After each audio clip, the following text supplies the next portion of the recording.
Hey, yes! Des Rocksteady at King of the Pit TV signing in.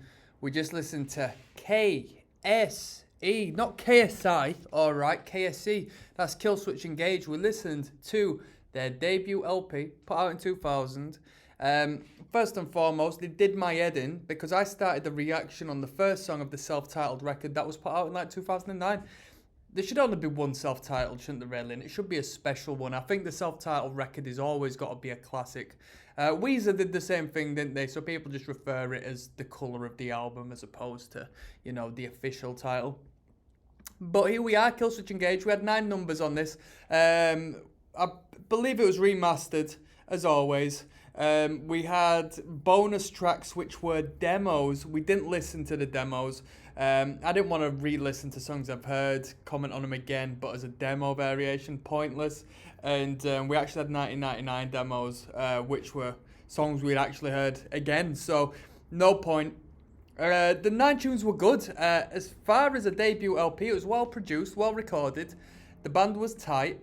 The last song was an instrumental, so it was nice to sort of have something to finish the album off and fade the album out, you know what I mean? It's like a warm down, a cool down session when you've been at the gym, you've been working hard throughout the record, training hard, high intensity, and then we can just finalise the end, have a nice little slow walk off, cool down a little bit, chill out a little bit. So it was good that they did that.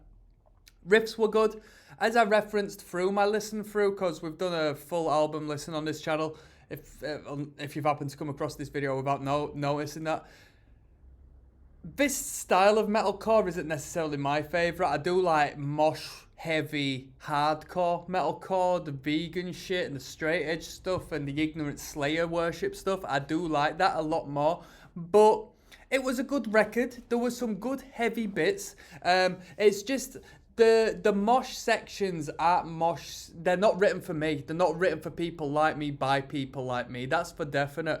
So there is a little bit of a disconnect when it comes to it. But I'm not going to complain because there was some brilliant riffing. When they wanted to get heavy, they could get heavy. There was a slight crossover with Gojira with some of the riffs. 1 or 2, that's all. But it came to mind. As far as relating this band to other bands, you know what? I couldn't really compare. I do think the band Emmure, I've only listened to their first album and their second album. I really liked the first album back in the day of Emmure's. But it feels like they took a lot of a Killswitch, including, the bridging sections, the atmospheric areas, and the spoken word element of the band. It felt a lot like what I used to hear with Emmure, which is quite an interesting crossover. The band's brilliant, clearly. Marketable instrumentation. It's metal, but it's not so extreme in one way or that way that it becomes super niche. It's overall, the package is good, it's nice, it's polished. The artwork is cool, the vocals are cool, the guitars are cool, the drums are cool, the bass lines are cool. They even give the bass line a couple of chances to shine on the record, which some bands don't do. So that was very pleasing. Rating this record, it's my personal opinion, people. I'm probably going to rate it a 4 out of 10. Alright? And I say 4 out of 10 because it's not my style of music. It's not my style of metal. I wouldn't return to this record because there's nothing really that pleases me. When I was younger, I used to, on occasion, listen to that Green record with Howard, As Daylight Dies, I think it's called. If it's not, let me know. But there was a couple of tunes on there I did enjoy. But back then I was an emo, so the melodic value and the emotional impact it had on me was a little bit different. I was a teenager finding myself getting involved in a whole world of different people and different music scenes and spending a lot of time by myself in my bedroom just listening to music and getting involved in that. And that Killswitch record touched me at that time. It was a good record.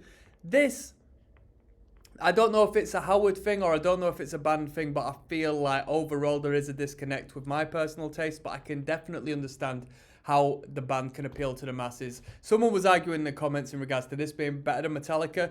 No freaking way. No freaking way. Because somebody said this is like, it sounded like Saint Anger or something. Who knows? I never even heard of Saint Anger, to be honest with you. Never listened to it, so I can't comment. But that's my little overview. Shout out to the KSE heads. Of course, this isn't me criticizing, it's my opinion. So if you want me to continue listening to Killswitch, because you are a Killswitch fan, let me know and I will continue doing so. Here, when it comes to music, I'm there where you are, people. I want to join you in on, I want you to join me on my journey, but I want people to engage, alright? I'm not going to do it if no one cares. So I'm signing out, people. One love.